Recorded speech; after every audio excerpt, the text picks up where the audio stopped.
Zekdar adjusted his battle armor for the third time that morning. The purple scales on his neck bristled with annoyance as he watched the transport ship land on the dusty surface of Kepler 442b. 3 months of waiting, and now he had to work with humans. The Vordak Empire had been fighting wars across the galaxy for over 2,000 years. They knew what real combat looked like. These soft pink creatures from Earth would probably run at the first sign of danger. The transport door opened with a loud hiss. Steam poured out from the cooling systems. Through the white cloud, Zekdar saw them. They were smaller than he expected. Much smaller.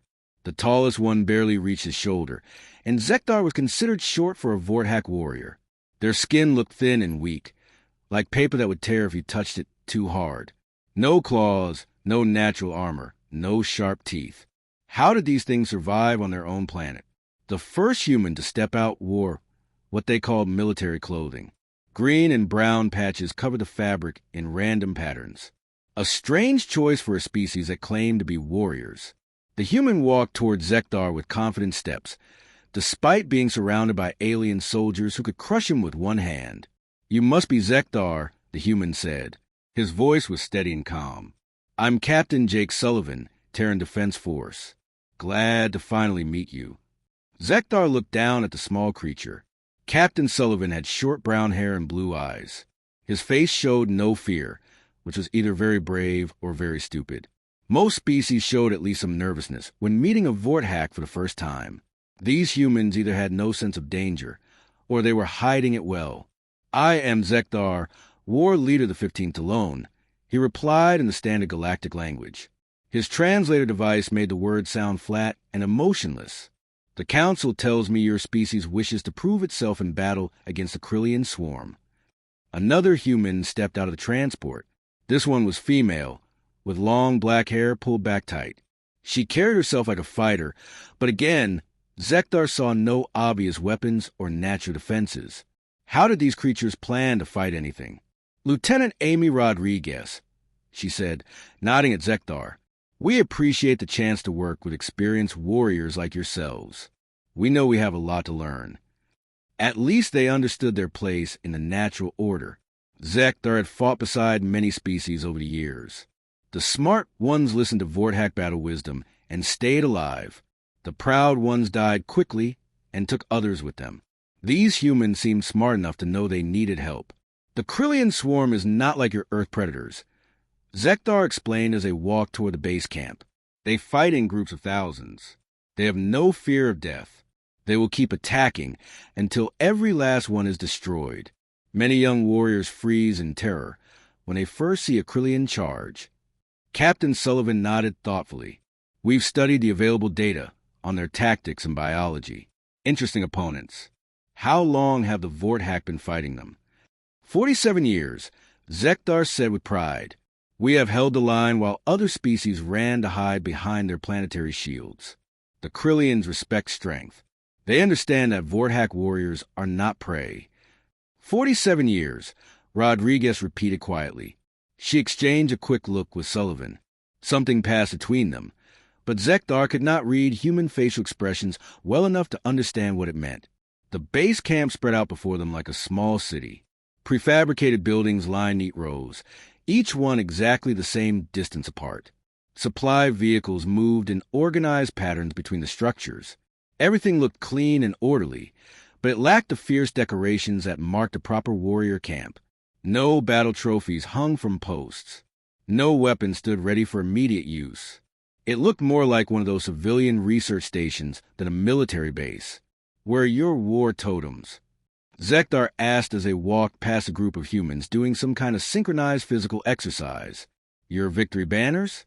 How do you inspire fighting spirit without proper displays of conquest?" Sullivan smiled, showing his small flat teeth.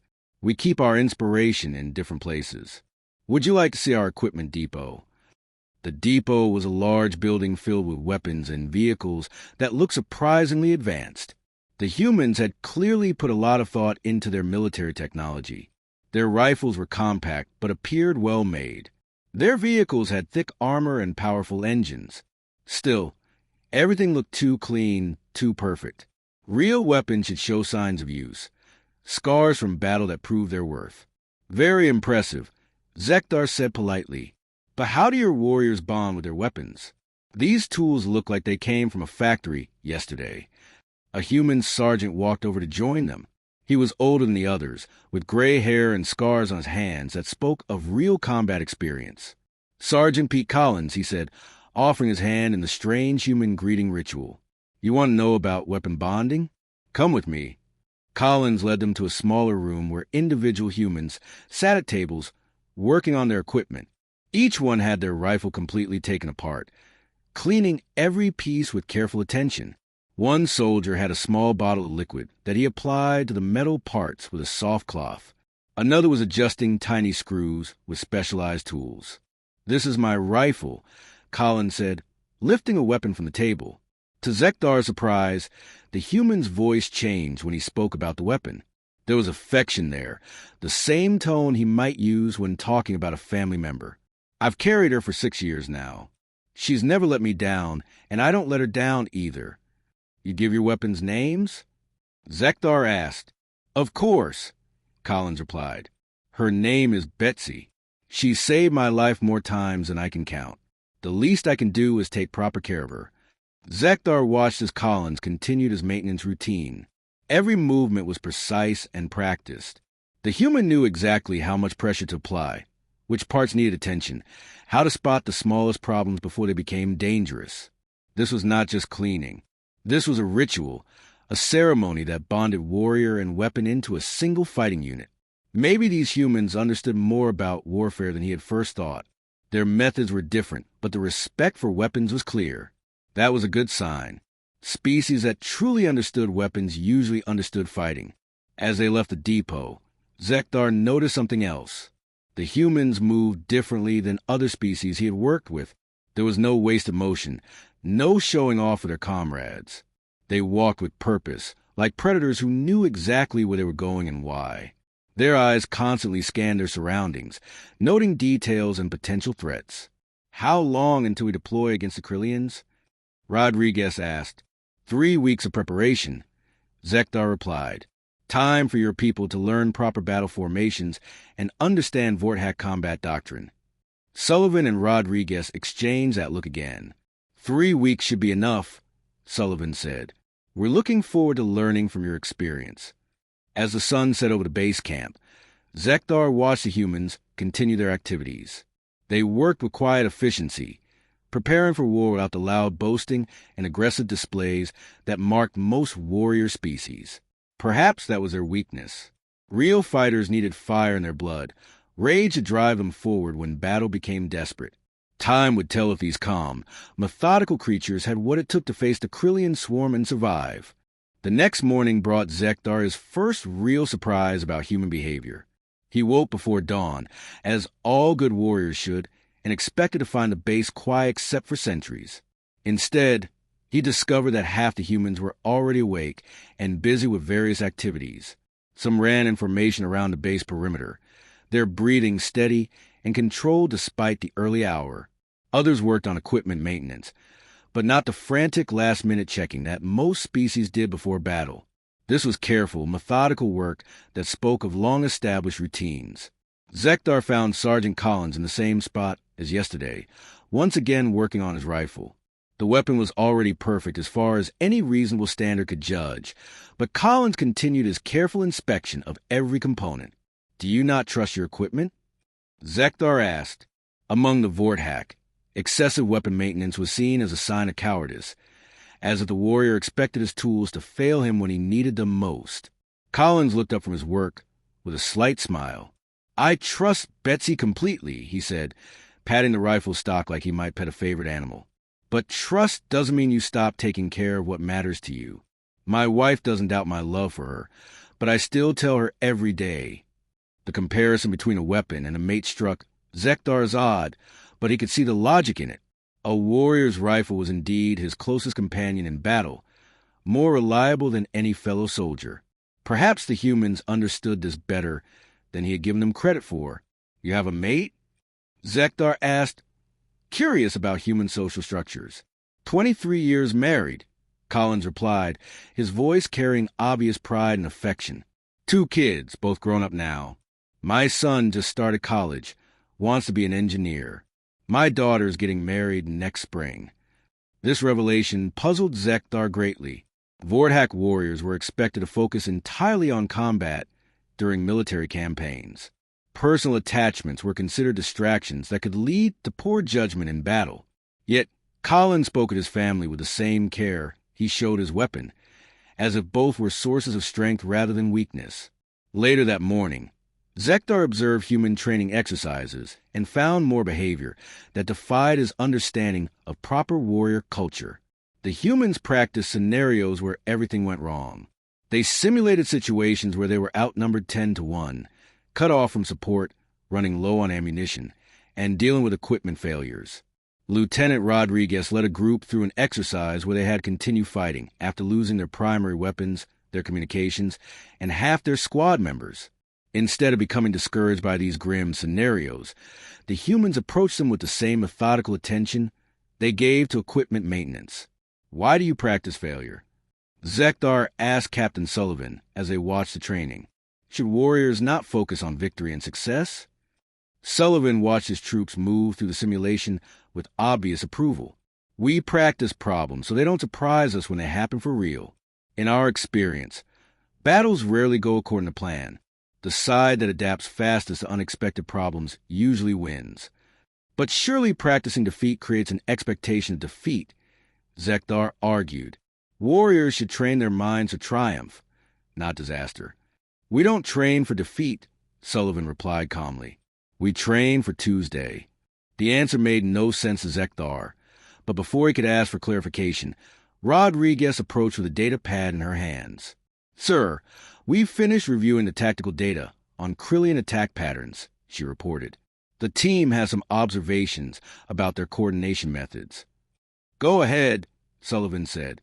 They rely heavily on pheromone communication for battlefield coordination, Rodriguez explained, as if she were discussing the weather rather than alien biology. Disrupt the chemical signals, and their group tactics fall apart. Also, their charge patterns follow predictable mathematical progressions. Once you identify the algorithm, you can predict their movements with about 85% accuracy. Zekdar stared at the humans. You have studied our enemies for less than a week, and you claim to understand their battle methods? We've analyzed the available data, Rodriguez said simply. Their tactics are sophisticated, but not random. There are patterns, and patterns to be exploited. This casual confidence in the face of an enemy that had challenged a Vordak for nearly 50 years struck Zekdar as either remarkable insight or dangerous arrogance. Time would tell which interpretation was correct. As the days passed, Zekdar continued to observe human behavior and found more puzzling customs. Corporal Lisa Hayes spent an hour each evening writing messages on her personal communication device, but never sent them. When asked, she explained that she was writing letters to her mother. But if you do not transmit them, how does your parent receive the messages? Zekdar asked. She doesn't, Hayes replied matter-of-factly. But writing them helps me think through what I want to tell her when I get home. And if something happens to me out here, at least I'll have said the things that matter. The casual way she mentioned the possibility of her own death disturbed Zekdar. Most young warriors either refused to consider mortality or became obsessed with it to the point of paralysis. Hayes seemed to have found some middle ground that allowed her to acknowledge danger without being controlled by fear of it. Private Danny Wright provided another example of human peculiarity. He carried a small piece of cloth in his pocket that he called a lucky charm. The fabric was clearly old and worn, with no apparent practical value. Yet Wright treated it with the same care that Collins showed his rifle. My grandmother's handkerchief, Wright explained when Zekdar asked about it. She carried it through 3 wars. My grandfather carried it through 2. My father took it to Afghanistan. Now it's my turn. You believe this cloth provides protection in battle? Zekdar asked. Wright considered the question seriously before answering. I believe my family's love provides protection. The handkerchief just helps me remember that. These humans had a strange relationship with superstition. They were clearly intelligent and rational, as demonstrated by their analytical approach to Krillian tactics. Yet they also maintained rituals and beliefs that seemed to have no logical foundation. It was as if they understood the power of emotion and used it deliberately, like another piece of equipment in their arsenal. The most puzzling aspect of human preparation was their approach to unit cohesion. Vorthak warriors formed bonds based on mutual respect earned through displays of individual prowess. The strongest fighters naturally became leaders, and others followed their example. Humans seem to operate by completely different rules. They form tight groups based on shared experiences and mutual dependence rather than individual strength. Zekdar watched them eat meals together, share personal stories, and engage in activities that had nothing to do with combat training. One evening, he found a group of them sitting in a circle, taking turns reading from books that had nothing to do with military matters. Sergeant Collins was reading from something called The Hobbit, while the others listened with obvious enjoyment. Is this some form of strategic planning? Zekdar asked. Story time, Collins replied without looking up from the book. Helps everyone relax before sleep. The idea of warriors reading fictional stories to each other as a form of preparation for battle was so alien to Vorthak, thinking that Zekdar could barely process it. Yet the humans seemed to find genuine comfort and strength in these shared moments of imagination. As the 3 weeks of preparation drew to a close, Zekdar found himself more confused about human nature than when they had first arrived. They were clearly intelligent and well-trained, but their methods defied everything he understood about warrior culture. They practiced failure instead of victory, maintained emotional attachments instead of professional distance, and spent time on activities that seemed completely unrelated to combat effectiveness. Yet beneath all these strange behaviors, he sensed a quiet confidence that was more unsettling than any amount of aggressive posturing would have been. The Krillians would provide the ultimate test of whether human methods were wisdom or folly. Zekdar found himself genuinely curious to see which side of that question would prove correct. The alert came at 0347 hours, ship time. Zekdar was already awake, as he had been for the past hour, when the emergency signals began flashing throughout the base. The Krillian swarm had struck the mining colony on Epsilon Eridani, exactly as intelligence had predicted they would. Within minutes, the Joint Task Force was aboard their transport ships and accelerating toward the battle zone. Zekdar had expected this moment for weeks, the chance to see how humans performed under real combat conditions. He felt confident about the outcome. The Krillians were numerous but predictable. Standard Vorthak tactics had held them back for decades. With proper leadership, even humans should be able to contribute something useful to the fight. The briefing room on the command ship buzzed with activity as officers from both species reviewed the tactical situation. Captain Sullivan stood before a three-dimensional display showing the mining colony and surrounding space. Red dots representing Krillian ships swarmed around the installation like angry insects. Current estimates put enemy strength at approximately 50,000 individuals, Sullivan reported in his usual calm tone. They've established a perimeter around the colony and are systematically destroying the mining equipment. Civilian evacuation was completed 6 hours ago. General Vaktar, the Vorthak mission commander, studied the display with experienced eyes. A standard harvesting operation, he concluded. They will strip the facility for resources and then move on to the next target. We intercept them before they can complete the process. Agreed, Sullivan said. Recommended approach? Zekdar felt a swell of pride as General Vaktar outlined the battle plan. It was a classic Vorthak strategy, proven effective through countless engagements. The alien fleet would approach in battle formation, drawing the Krillians into open combat.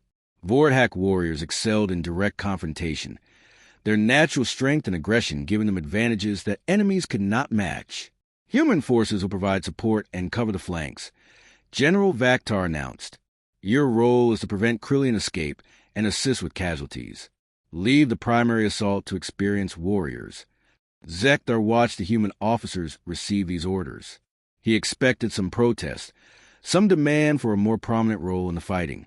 Young warriors usually wanted to prove themselves in the most dangerous positions. Instead, the humans simply nodded and began reviewing their assigned sectors. Any questions about the operational parameters? Sullivan asked the staff, What are the rules of engagement if we encounter Krillian command variants? Lieutenant Rodriguez inquired. Standard protocol applies, Sullivan replied. Observe, record, and report. Do not engage unless directly threatened.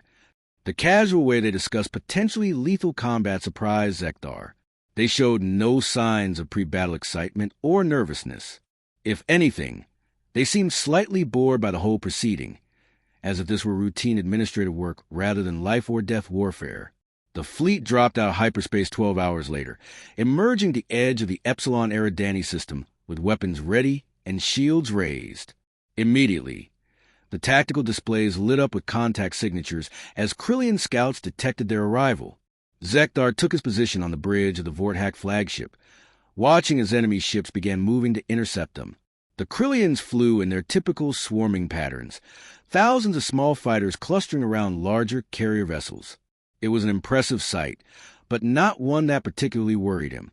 Vorthak ships had superior firepower and armor. The battle would be decided by courage and skill, qualities a species possess in abundance.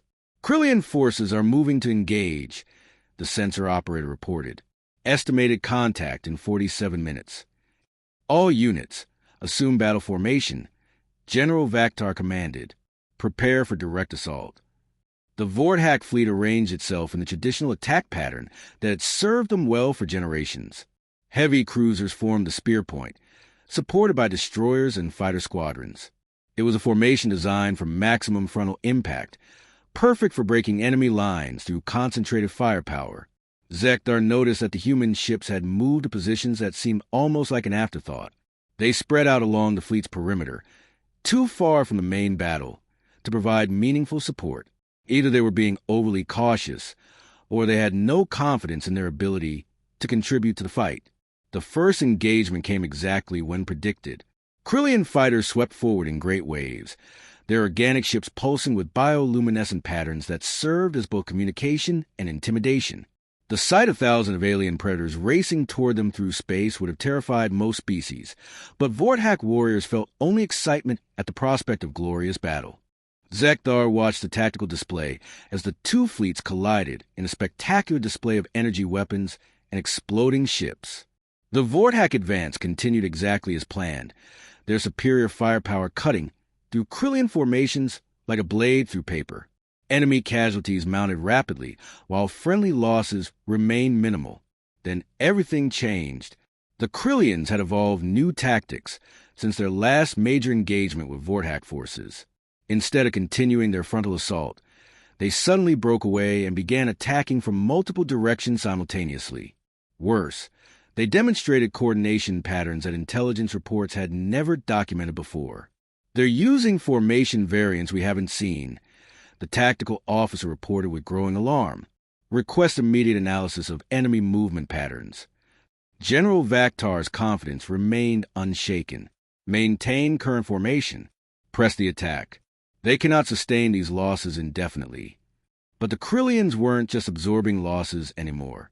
They had learned to use their numbers more effectively, concentrating overwhelming force against single Vorthak vessels while avoiding direct confrontation with the main battle line.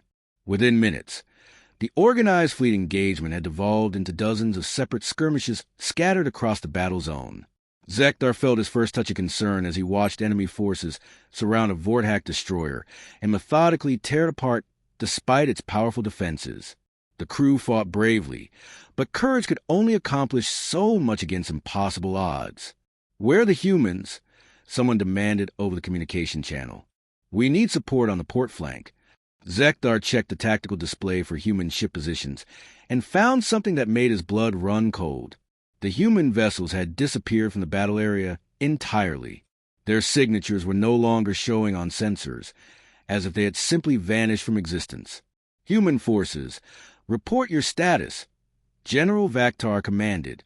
Silence. For long seconds, no reply came from the human fleet.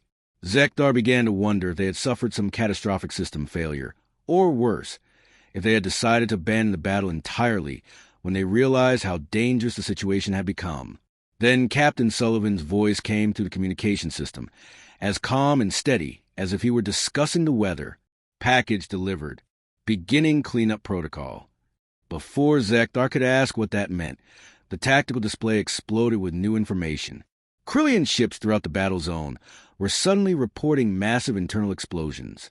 Entire formations broke apart as carrier vessels erupted from within. Their biohulls split open like rotten fruit. The enemy coordination network collapsed in seconds. Without their carrier-based command centers, individual Krillian fighters began flying in random patterns, attacking targets of opportunity, rather than following any coherent strategy. What is happening? General Vaktar demanded. Human forces successfully infiltrated enemy command vessels using stealth technology, Sullivan reported matter-of-factly. Demolition charges were placed on critical systems. Enemy fleet coordination has been neutralized. Zekdar stared at the display in shock. While the Vordak fleet had been engaging the enemy in honorable frontal combat, the humans had somehow snuck through the battle zone undetected and struck at the heart of Krillian operations. It was brilliant, effective, and completely impossible according to everything he knew about space combat. How did you penetrate their defensive perimeter? General Vaktar asked. Trade secret. Sullivan replied with what sounded suspiciously like amusement. Recommend immediate follow-up assault while enemy forces remained disorganized. The rest of the battle proceeded exactly as the humans had apparently planned. With their coordination destroyed, the Krillians fought as individuals rather than as a cohesive force. Vordak warriors excelled in individual combat, cutting through confused enemy formations with devastating efficiency. By the time the last Krillian ship had been destroyed or driven off, Zekdar found himself staring at casualty reports that defied belief. The Joint Task Force had achieved complete victory with minimal losses, despite facing an enemy that outnumbered them 3-1. Battle analysis will be conducted during the return journey, General Vaktar announced. All ships, prepare for departure. As the fleet began its withdrawal from the battle zone, Zekdar couldn't shake the feeling that he had just witnessed something unprecedented. The humans had fought their first battle alongside the Vordak, but they hadn't fought like junior partners seeking approval from experienced allies. They had fought like predators who had been studying their prey for a very long time and had finally decided it was time to feed. The realization that the humans had never needed Vordak protection during the battle came slowly, but once it formed, Zekdar could not dismiss it. The quiet, methodical creatures who read stories to each other and wrote letters to their families had just demonstrated combat capabilities that surpassed anything in his experience. And they had done it while making it look easy. The debriefing session took place in the main conference room aboard the Vordak flagship. Zekdar sat with other senior officers, reviewing battle footage and casualty reports, trying to understand exactly what happened during the engagement at Epsilon Eridani. General Vaktar stood before the main display, his expression troubled as he studied the tactical data. The enemy demonstrated previously unknown coordination capabilities, he began. Their new attack pattern suggests significant evolution in their strategic thinking. Zekdar nodded along with the other officers, but his attention kept drifting to the human section of the room. Captain Sullivan and Lieutenant Rodriguez sat quietly in their chairs, occasionally making notes on their data pads. They showed no sign of pride or satisfaction, despite their decisive contribution to the victory. If anything, they seemed mildly bored by the entire proceedings. Human forces. General Vaktar continued. Your infiltration operation was effective. Please explain your methods, so we can incorporate them into future battle plans. Sullivan stood up with unhurried movements. Our approach was based on observed weaknesses in Krillian sensor arrays, he said in his usual calm tone. We identified blind spots in their detection grid and used specialized equipment to minimize our electromagnetic signatures. What kind of specialized equipment? Asked Commander Rathka, the Vordak Fleet tactical officer. Classified technology, Sullivan replied politely. But I can tell you that the principles involve manipulating quantum signatures to create localized perception distortions. The technical explanation meant nothing to Zekdar, but he could see that it impressed the other Vordak officers. They began asking detailed questions about implementation and effectiveness, treating Sullivan like a fellow professional rather than a junior ally. What bothered Zekdar was not the technology itself, but the casual way Sullivan discussed it. He spoke about infiltrating enemy command ships as if it were routine maintenance work, showing no awareness of how impossible such an operation should have been. Were there any casualties during the infiltration? General Vaktar inquired. Negative, Rodriguez answered. All personnel returned safely to their assigned vessels. All personnel? Zekdar found himself asking. How many humans participated in the operation? Sullivan and Rodriguez exchanged one of their meaningful looks before Sullivan answered. 2 volunteers from each of our ships. 12 individuals total. 12 humans had somehow penetrated the heart of a Krillian fleet formation, placed explosive charges throughout multiple enemy command vessels, and escaped without losing a single person. The feat was so far beyond anything Zekdar had thought possible that he struggled to process it. What was the primary challenge during execution? Commander Rathkai asked. Timing, Sullivan replied immediately. We needed to coordinate simultaneous detonations across 47 separate targets while maintaining stealth protocols. The margin for error was approximately 14 seconds. The humans had not only infiltrated an enemy fleet, they had done it with mathematical precision that allowed for less than 15 seconds of deviation across nearly 50 separate operations. Zekdar began to understand that he had fundamentally misunderstood what these quiet, methodical creatures were capable of. After the formal debriefing, Zekdar approached Captain Sullivan privately. He needed to understand what he had witnessed, and the official reports only raised more questions. Your infiltration operation, he began carefully. It was more complex than you described in the briefing. Sullivan nodded. Military operations usually are. We provided the information that seemed most relevant to future planning. But how did 12 humans accomplish what an entire fleet could not? Zekdar pressed. The Krillians have sensors, weapons, security protocols. How did you simply walk through their defenses? For the first time since Zekdar had met him, Sullivan's expression changed. The calm professional mask slipped slightly, revealing something underneath that was much harder to read. We didn't walk through their defenses, Sullivan said quietly. We went around them, under them, through gaps they didn't know existed. The Krillians build their security systems to stop the kind of enemies they understand. They understand direct assault, overwhelming numbers, brute force attacks. And humans are different?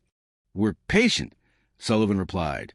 We study problems until we understand them completely, and then we solve them in ways that make the problems disappear. The answer was both perfectly clear and completely incomprehensible. Zekdar felt like he was trying to grasp water with his claws. Over the following weeks, as the Joint Task Force moved to other battlefields, Zekdar began to see more examples of human combat philosophy in action.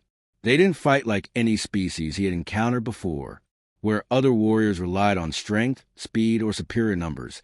Humans seemed to rely on something else entirely.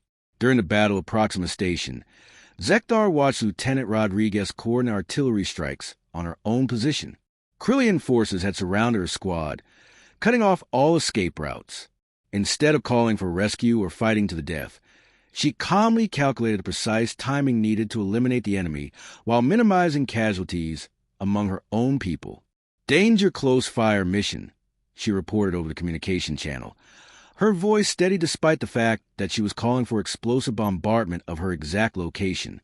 Adjust fire, drop 200 meters, fire for effect. The artillery strikes arrived with perfect accuracy, obliterating the Krillian forces, while leaving Rodriguez and her squad protected in a reinforced bunker they had prepared hours earlier. It was not luck or superior firepower that saved them, but planning and preparation that had anticipated the exact situation they found themselves in. How did you know you would need that shelter? Zekdar asked her afterward.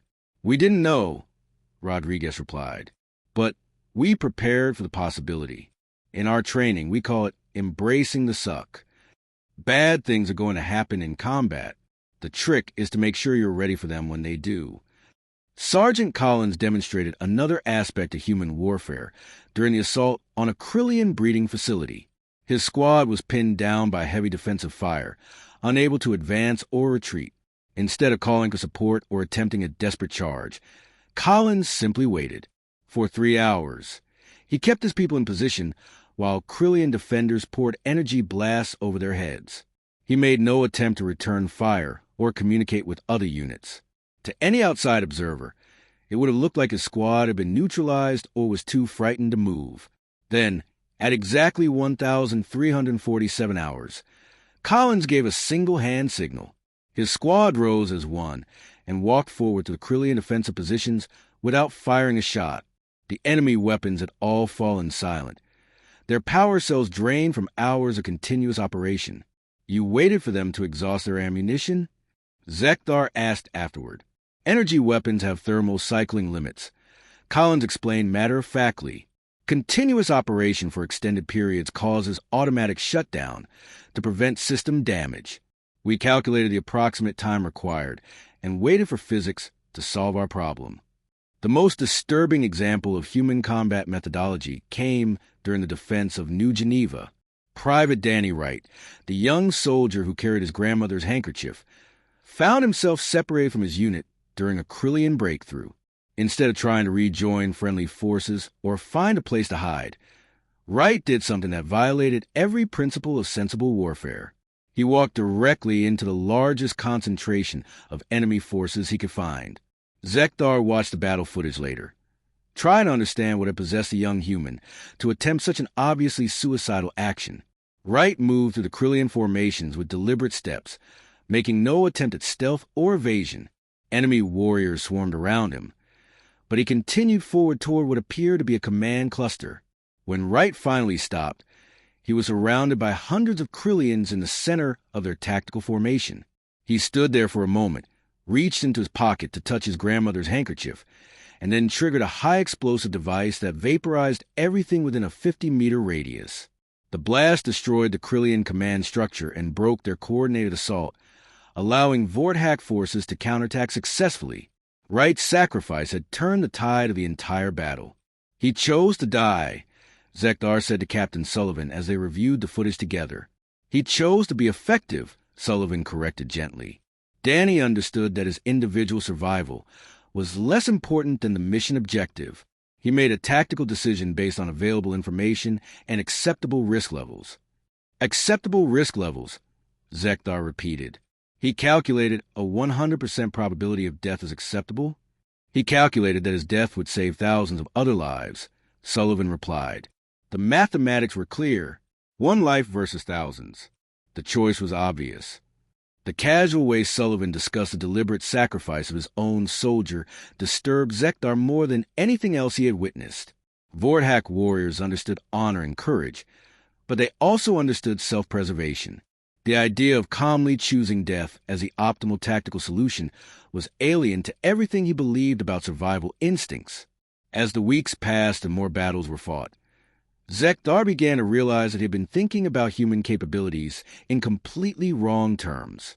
They were not brave or cowardly, aggressive or passive, strong or weak. They were something else entirely, something that didn't fit into any of the categories he used to understand other species. They were practical. Every decision, from equipment maintenance to battlefield sacrifice, was made based on cold calculation of costs and benefits. They felt emotions, formed attachments, and cared deeply about their comrades, but they never let those feelings interfere with tactical necessity. It was the most terrifying approach to warfare that Zekdar had ever encountered, because it meant that humans could not be predicted or countered using normal methods. They did not fight like predators seeking prey or warriors seeking glory. They fought like mathematicians solving equations, finding the most efficient path to victory regardless of conventional thinking about what was possible or proper. And they did it all while maintaining the same quiet, methodical demeanor they brought to reading bedtime stories and writing letters home.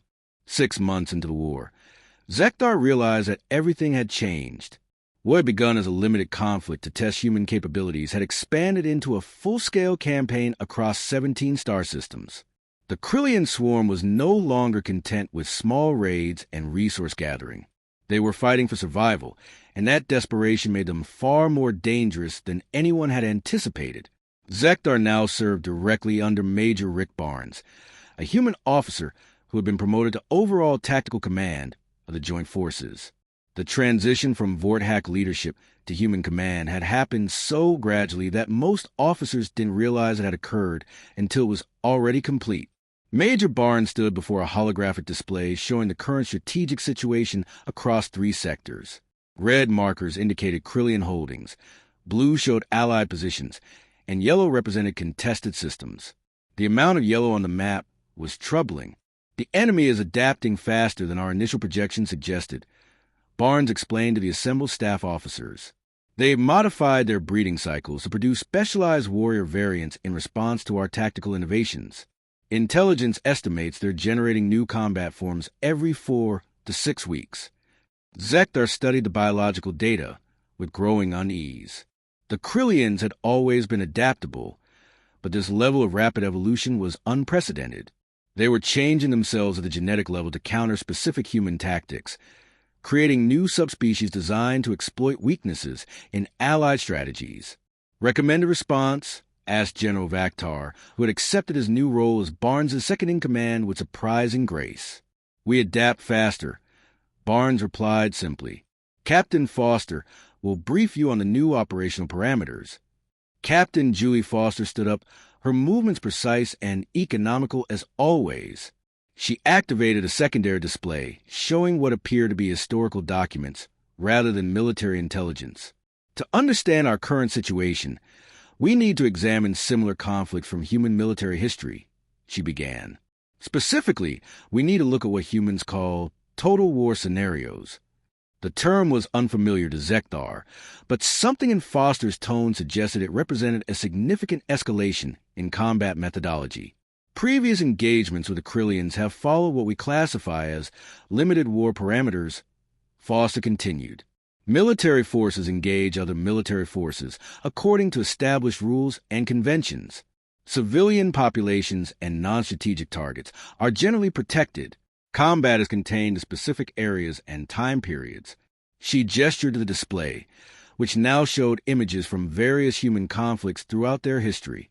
Zekdar saw destroyed cities, massive industrial complexes converted to weapons production, and civilian populations fully integrated into military operations. Total war removes those limitations, Foster explained. The entire society becomes focused on achieving victory through any means necessary.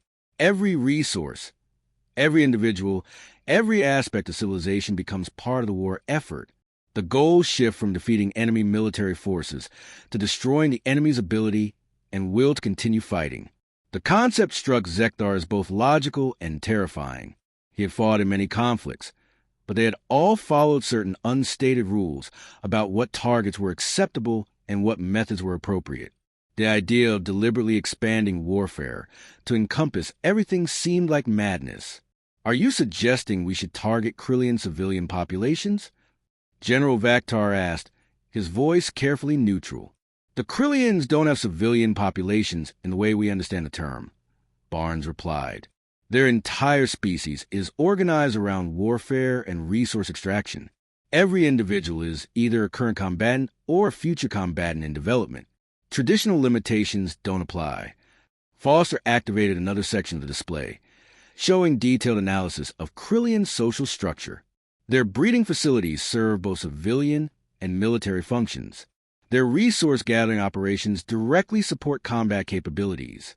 Their command hierarchies extend from battlefield units all the way back to their home systems. There's no meaningful distinction between combatants and non-combatants. Zekdar found himself nodding along with the analysis. The humans were right about Krillian organization. Unlike most species, which maintain separate civilian and military populations, the Krillians function as a single integrated war machine. Every member of their species contributed directly to their expansion and conquest efforts. What does this mean for our operational planning? He asked. Barnes smiled, and for the first time since Zekdar had known him, the expression looked genuinely predatory. It means we stop fighting their military and start fighting their species. We target their breeding cycles, their resource networks, their genetic adaptation systems. We make it impossible for them to continue evolving countermeasures to our tactics. Over the following weeks, Zekdar watched human strategic thinking unfold on a scale that dwarfed anything he had previously witnessed. They didn't just plan individual battles or campaigns. They planned entire wars, thinking multiple steps ahead and anticipating enemy responses to responses they hadn't even implemented yet.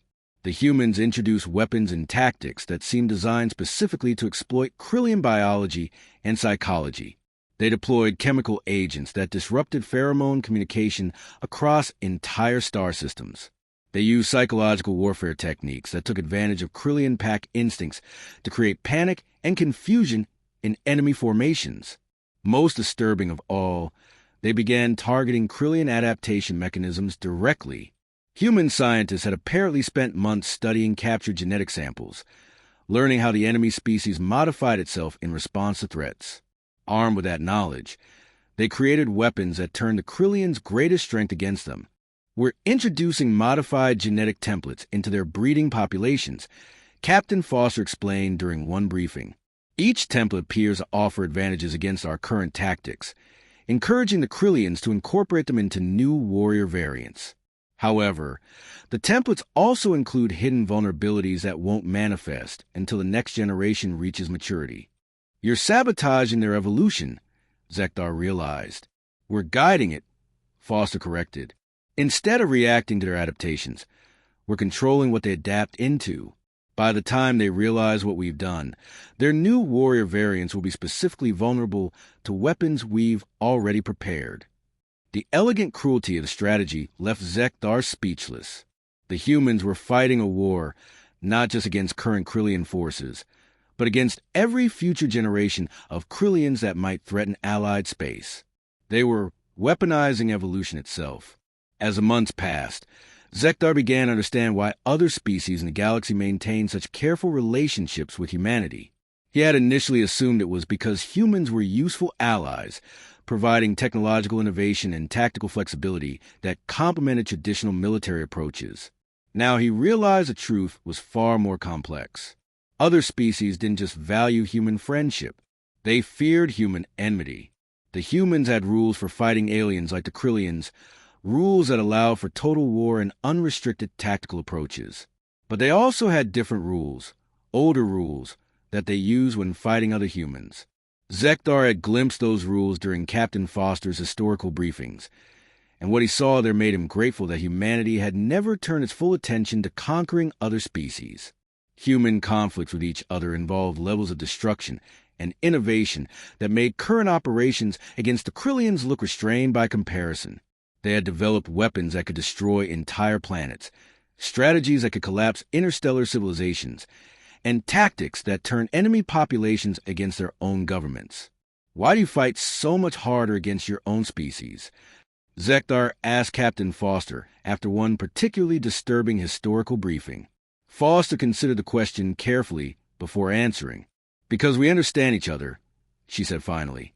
When humans fight aliens, we have to guess at your psychology, your capabilities, your likely responses to various pressures. When we fight other humans, we know exactly what we're dealing with. We know what works and what doesn't, what lines can be crossed, and what boundaries are absolute. And that makes you more dangerous? It makes us more efficient, Foster replied. Efficiency in warfare usually translates to higher casualty rates and shorter conflicts. We can end human wars quickly because we know exactly how to break human resistance. Alien wars take longer because we have to experiment with different approaches until we find ones that work. The implication was clear, though Foster was too polite to state it directly. Humanity's current conflict with the Kryllians was essentially an extended experiment in xenocide techniques. They were testing different methods of species-level destruction to see which approaches proved most effective against non-human opponents. Zekdar found himself wondering what would happen if humanity ever decided that the Vorthak Empire represented a threat that needed to be eliminated. Would they approach such a conflict with the same methodical precision they brought to fighting the Kryllians? Would they study Vorthak psychology and biology until they found optimal methods for destroying his entire species? The thought kept him awake at night, staring at the ceiling of his quarters and trying not to imagine what human creativity might produce if it were ever directed against his own people. He had seen enough of their capabilities to know that Vorthak military strength will provide no protection against enemies who could weaponize evolution and turn entire species against themselves. For the first time in his career as a warrior, Zekdar found himself genuinely grateful for humanity's apparent preference for peaceful cooperation over military conquest. The humans seemed content to focus their destructive capabilities on species, like the Kryllians, who posed clear threats to galactic stability. But he also understood that this preference was a choice, not a limitation. Humanity could change his mind about galactic politics at any time, and when it did, no other species would be prepared for what followed. He Krillian bioweapon struck, without warning, during what should have been a routine patrol mission. Zekthar was aboard the human destroyer Determination when the attack came, observing joint tactical operations in the Kepler 438 system.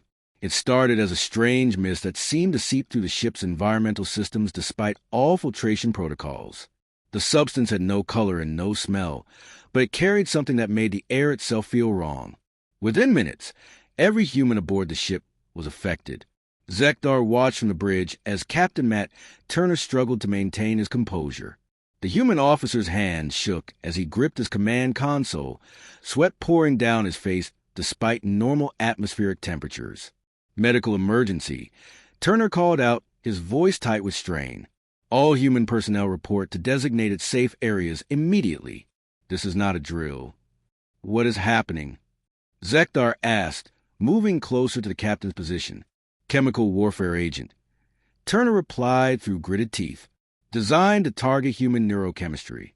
It's affecting our fear responses. Around the bridge, other human crew members were showing similar symptoms. Lieutenant Rodriguez sat at her station, her entire body trembling as she tried to continue her duties. Sergeant Collins had backed himself into a corner, his eyes wide and constantly scanning for threats that didn't exist. The bioweapon was elegant in its simplicity. The Krillians had studied human psychology during months of combat and identified fear as a critical component of human tactical decision-making. By artificially amplifying fear responses to unbearable levels, they could paralyze entire human units without firing a shot.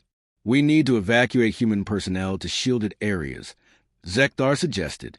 Vordhack crews can maintain ship operations until the effects were off. Turner shook his head violently. Negative. We have a mission to complete. Enemy forces are approaching the outer system. If we withdraw now, they'll break through to the civilian evacuation routes. But your people cannot function in their current condition, Zekthar protested. Look at them.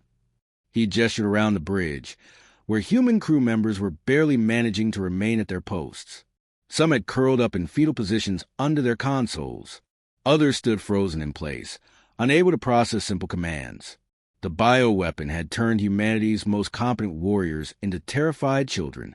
Captain Turner studied his crew for a long moment, his jaw working as he fought through whatever the chemical agent was doing to his nervous system. Then he activated the ship's internal communication system. All hands, this is a captain, he announced, his voice somehow steadying as he spoke. We are currently under attack by a bioweapon designed to incapacitate human personnel through artificially induced fear responses. The effect will pass, but we don't have time to wait for natural recovery. Zekthar watched with growing amazement as Turner continued his announcement. Medical teams are standing by with emergency neuroblockers, Turner said. These compounds will temporarily suppress all emotional responses, including fear, until the bioweapon clears our systems. Be advised that the treatment will also suppress other emotions, such as empathy, guilt, and concern for personal safety. The implications of what Turner was suggesting struck Zekthar like a physical blow. He was proposing to chemically remove his crew's ability to feel fear, along with most other human emotions. The humans would become something else entirely, something cold and calculating that bore no resemblance to the people he had come to know. Are you certain this is wise? Zekthar asked quietly. Turner looked at him with eyes that already seemed different, harder somehow. Probably not. But it's necessary. The alternative is mission failure and civilian casualties we can't accept. Over the next hour, Zekthar watched human crew members line up for chemical treatment that would strip away fundamental aspects of their personality. None of them hesitated. They approached the medical stations with the same methodical precision they brought to equipment maintenance, allowing themselves to be injected with compounds that would turn them into strangers. The transformation was immediate and disturbing. Within minutes of receiving treatment, the humans stopped showing any signs of emotional distress. They returned to their duties with mechanical efficiency, their faces blank and their voices flat. They looked like humans, but they moved and spoke like sophisticated machines programmed for warfare. Tactical assessment complete, Lieutenant Rodriguez reported, her voice carrying no trace of the warmth and humor that Zekdar had come to associate with her. Enemy force consists of 47 capital ships and approximately 1,200 fighter craft. Recommended response: direct assault with concentrated firepower. The plan she outlined was tactically sound but utterly ruthless.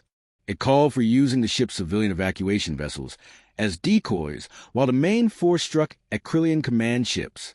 Hundreds of non-combatants would die, but the strategy would ensure overall mission success. Acceptable casualties? Captain Turner asked. Estimated 1,400 civilian losses. Rodriguez replied without expression. Well within acceptable parameters for mission objectives. Zekdar felt a chill that had nothing to do with the ship's temperature. The humans were calmly discussing the deaths of their own people, as if they were talking about ammunition expenditures. The neural blockers had removed not just their fear, but their capacity for moral hesitation. Begin implementation, Turner ordered. What followed was the most perfectly executed military operation Zekdar had ever witnessed. The humans moved with inhuman precision, coordinating complex maneuvers without wasted motion or unnecessary communication. They anticipated each other's actions flawlessly, working together like components of a single vast machine. The battle itself was over in less than 3 hours. The Krillian force was completely destroyed, their bioweapon neutralized, and civilian evacuation routes secured. Human casualties were minimal, exactly as Rodriguez had calculated. But Zekdar found no satisfaction in the victory. He had watched the humans win by becoming something monstrous, something that killed their own people as efficiently as they killed their enemies. The neural blockers had revealed what humanity was capable of when emotional constraints were removed, and the revelation was terrifying. As the chemical effects began to wear off 12 hours later, the humans slowly returned to their normal personalities. The transformation back was almost worse than the original change. Zekdar watched crew members remember what they had done while under the influence of the neural blockers, saw them process the decisions they had made and the casualties they had accepted. Captain Turner sat alone in his quarters, staring at the casualty reports with hollow eyes. When Zekdar found him there, the human looked up with an expression of profound exhaustion. How many? Turner asked quietly. 1,347 civilian deaths, Zekdar replied. Just as your lieutenant predicted. Turner nodded slowly. We could have saved them. If we had been willing to accept mission failure, we could have evacuated everyone safely. But then the Krillians would have broken through other systems. Zekdar pointed out. The total casualties would have been much higher. I know, Turner said. The mathematics were clear. We made the right choice. That doesn't make it easier to live with. Over the following days, Zekdar observed the human crew struggling to come to terms with what they had done under the influence of the neural blockers. They had seen a version of themselves stripped of emotional constraints, and the memory disturbed them deeply. We become something else when we're not afraid, Sergeant Collins explained during one of their conversations. Fear keeps us human. It makes us hesitate before we hurt people, makes us look for alternatives to violence. Without it, we're just efficient. Is that why your species has survived so many conflicts? Zekdar asked. Because you can choose to become efficient when necessary. Collins considered the question for a long time before answering. Maybe, but I hope we never have to make that choice again. The universe is a better place when humans are afraid of what we're capable of. The bioweapon incident had revealed something fundamental about human nature that Zekdar found deeply unsettling. The humans he had come to know and respect were shaped by their emotional responses, including fear and empathy and moral uncertainty. Remove those constraints, and they became something else entirely, something that could calculate the value of lives with mathematical precision and act on those calculations without hesitation. It explained why humanity had such a complex relationship with warfare. They were capable of tremendous violence and destruction, but they were also capable of restraining themselves when restraint was appropriate. The balance between those capabilities depended on emotional responses that could be chemically suppressed when circumstances demanded it. Zekdar began to understand that the human's preference for peaceful cooperation wasn't a sign of weakness or moral superiority. It was a conscious choice made by a species that knew exactly what was capable when those moral constraints were removed. They chose to be afraid of themselves, because they understood that a fearless humanity would be a threat to every other species in the galaxy. The bioweapon had accidentally revealed what humans could become if they ever decided that fear was a luxury they could no longer afford. The thought of an entire human civilization operating under neural blockers, making decisions based purely on tactical efficiency, without regard for emotional consequences, was more terrifying than any weapon the Krillians had ever deployed. And the most disturbing part was how easily the humans could make that choice if they ever decided it was necessary. The war was ending, though not in any way that Zekdar had expected. After 18 months of fighting, the Krillian swarm was retreating from system after system, abandoning territories they had held for decades. Intelligence reports suggested they were pulling back to their core worlds, but nobody could understand why. Colonel Steve Mitchell called it strategic realignment, but Zekdar suspected a human officer knew more than he was sharing. They sat together in the colonel's office aboard the command station at Wolf 359, reviewing final operational reports as the Joint Task Force prepared for demobilization. The Krillians are not a species that retreats from winnable battles, Zekdar observed, studying the tactical displays. Their psychology does not permit strategic withdrawal unless they face imminent extinction. Yet our forces have not achieved the level of destruction necessary to threaten their survival. Colonel Mitchell leaned back in his chair, his expression thoughtful. What makes you think the battles were winnable from their perspective? Basic mathematics. Zekdar replied, the swarm still outnumbers our combined forces by significant margins. Their industrial capacity remains largely intact. Their breeding programs continue to produce new warrior variants. By any reasonable analysis, they should be pressing their advantages rather than conceding territory. You're thinking like a Vorthak warrior, Mitchell said with a slight smile. Honor, courage, strength of arms. Those are good principles for individual combat, but they don't always apply to strategic planning. Then explain their behavior. Zekdar challenged. What has changed to make continued warfare disadvantageous for them? Mitchell activated a holographic display, showing progression of the conflict over the past year and a half. Red markers indicated Krillian positions at various points in time, while blue showed Allied advances. What struck Zekdar immediately was the pattern of engagement. Look at the sequence of our operations, Mitchell instructed. Notice anything unusual? Zekdar studied the data carefully. Each battle had been a victory for the Allied forces, but the victories had followed a strange pattern. In every engagement, human forces had demonstrated new capabilities, new weapons, new tactics that the Krillians had never encountered before. You have been experimenting, he realized. Each battle was a test of different approaches to xenocide. Each battle was a lesson, Mitchell corrected gently. We've been teaching the Krillians what human warfare looks like when we're playing by the rules. What rules? Mitchell stood up and walked to the window, looking out at the stars beyond the station. Humans have two different approaches to warfare. Zekdar, one set of rules for fighting other humans, and another set for fighting alien species. He activated another display, this one showing historical human conflicts. Images of devastated cities, orbital bombardments, and systematic population elimination filled the room. When humans fight each other, we understand the psychology involved. We know what breaks human morale, what tactics cause populations to surrender, what level of destruction forces political leaders to negotiate. We can end wars quickly because we know exactly what pressure points to target. The images shifted to show the current conflict with the Krillians. Despite the advanced weapons and sophisticated strategies, the level of destruction seemed almost restrained compared to historical examples. When we fight aliens, we have to learn those pressure points through experimentation. We have to discover what works and what doesn't, what threatens them, and what they can tolerate. The process takes longer, but it's ultimately more instructive. Instructive for whom? Zekdar asked, though he suspected he already knew the answer. For them, Mitchell replied. Every engagement has been designed to demonstrate specific aspects of human military capability.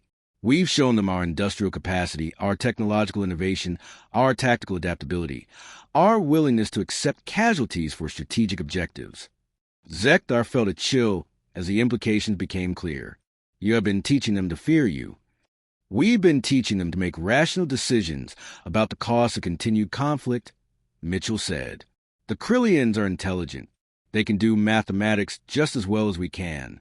They've calculated what full-scale war with humanity would cost them, and they've decided the price is too high. But they still outnumber human forces. Zekdar protested. They could still win through overwhelming force. Mitchell returned to his desk and activated a classified file that Zekdar had never seen before. The display showed industrial statistics, population figures, and resource allocation charts that painted a disturbing picture of human capabilities. Current human military deployment represents approximately 4% of our total industrial capacity. Mitchell explained calmly. Our shipbuilding programs are operating at peacetime levels. Our weapon production is meeting demand with minimal resource allocation. Our population centers have not been mobilized for war production.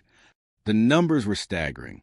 If humans could achieve their current level of military success while barely tapping their industrial potential, what could they accomplish with full resource commitment?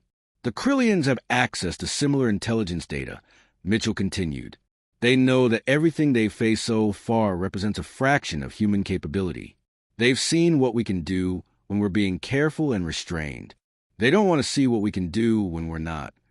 And what would you do? Zekdar asked quietly. If the Krillians had continued fighting despite your demonstrations? Mitchell's expression became distant, as if he were contemplating possibilities that he hoped would never become necessary. We would stop playing by alien warfare rules and start playing by human warfare rules. The conflict would escalate to total war parameters, with all the implications that entails. Meaning we would stop trying to minimize casualties and start trying to maximize them. We would target their entire species rather than just their military forces. We would use weapons and tactics designed to ensure that Krillian civilization could never threaten anyone again. The casual way Mitchell discussed species-level extinction disturbed Zekdar deeply. The human officer spoke about genocide as if it were a policy option to be considered alongside tax rates and trade agreements. How do you live with such capabilities? Zekdar asked. How does your species function knowing that you have the power to eliminate any other form of life you encounter? Mitchell considered the question for a long time before answering. We live with it by choosing not to use it unless we have no other choice. Every human learns from childhood that we are capable of terrible things, and that we must take responsibility for restraining ourselves. He activated another display, this one showing peaceful human colonies, civilian populations, and scientific research stations. Normal people living normal lives, far removed from the military capabilities their species possessed. Most humans never see combat, never participate in weapons development, never make strategic decisions about warfare. They live peaceful lives because other humans choose to carry the burden of necessary violence on their behalf. And if those other humans make the wrong choices, then we all live with the consequences, Mitchell replied grimly. That's why we're so careful about how we use military force. Every decision about warfare is made with the understanding that we're capable of ending civilizations if we choose to do so. As the conversation continued, Zekdar began to understand the true nature of human society. They had organized themselves around the principle of controlled violence, creating institutions and traditions that channeled their destructive capabilities toward productive ends. Human civilians could live peaceful lives because human soldiers accepted the responsibility of being dangerous on their behalf. Human scientists could pursue knowledge because human leaders made the difficult decisions about how that knowledge would be applied. Human children could grow up safe because human adults were willing to become monsters when circumstances demanded it. Is that why other species maintain such careful relationships with humanity? Zekdar asked. Because they understand what you're capable of? Partly, Mitchell admitted, but also because we've proven that we prefer cooperation to conquest. We could have taken over the galaxy by now if we wanted to. Instead, we choose to be neighbors and allies. For now, for as long as that choice continues to serve our interests and our values, Mitchell corrected. We're not inherently peaceful. Zekdar, we're strategically peaceful. There's a difference. The distinction was crucial, and Zekdar filed away for future consideration. Humans weren't pacifists who had stumbled into military success. They were apex predators who had chosen to restrain themselves for practical and philosophical reasons. What happens now, he asked. With the Krillians withdrawing, will humans return to their previous level of military deployment? We'll maintain sufficient forces to ensure that everyone remembers the lessons learned during this conflict, Mitchell replied. But yes, most of our people will return to civilian pursuits. That's how we prefer things. As Zekdar prepared to leave the colonel's office, Mitchell called after him. Zekdar, you've served alongside humans for over a year now. You've seen what we're capable of in combat. What will you tell your people when you return to Vortex space?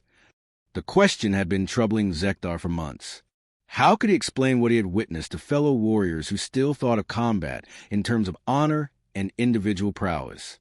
I will tell them that humans are not the allies we thought they were, he said finally. They are not junior partners seeking protection from stronger species. They are the strongest species, choosing to pretend otherwise for reasons of their own. Mitchell nodded approvingly. And what will your recommendations be regarding future relations with humanity? That we should ensure those reasons never change, Zekdar replied, because the alternative would be extinction for every other species in the galaxy. Zekdar stood alone in his quarters aboard the transport ship, carrying him back to Vortex space. 18 months of war were ending, and he still wasn't sure he understood what he had witnessed. The data files and personal recordings that would form his official report lay scattered across his desk, but the real truth seemed impossible to capture in words. The war had ended 3 weeks ago, though ended wasn't quite the right term. The Krillian swarm had simply stopped. Their fleets had withdrawn from contested systems. Their raids had ceased, and their expansion had halted. No formal surrender, no peace negotiations, no acknowledgement of defeat. They had just recognized that continued conflict with humanity was not worth the cost. The final battle, if it could even be called that, had taken place in the Vega system. A massive Krillian force had assembled there, apparently preparing for one last assault on human territory. But when the Allied fleet arrived to intercept them, the aliens had simply transmitted a single message. We understand. We withdraw. Then they had left, taking their entire fleet back to their core territories and leaving behind only empty space where the greatest Krillian armada in centuries had been preparing to fight. Zekdar activated his personal recording device and began the final entry in his mission log. Personal observation, day 547. The human fleet departed from Wolf 359 this morning, returning to Earth space after completing their assigned mission. No fanfare, no victory celebrations, no demands for tribute or territory from conquered enemies. They packed their equipment, said their goodbyes, and left as quietly as they had arrived. He paused, trying to organize thoughts that seemed to resist any logical structure. I have served alongside humans for 18 months of continuous warfare. I have observed their tactics, their technology, their approach to strategic planning and battlefield command. I have watched them fight, adapt, and ultimately triumph over an enemy that challenged the greatest military powers in the galaxy for decades. The words felt inadequate to describe what he had actually experienced. How could a simple mission report convey the reality of watching humans methodically deconstruct an entire species' approach to warfare? How could official language capture the quiet terror of realizing that humanity's apparent restraint was actually a form of mercy that could be withdrawn at any time?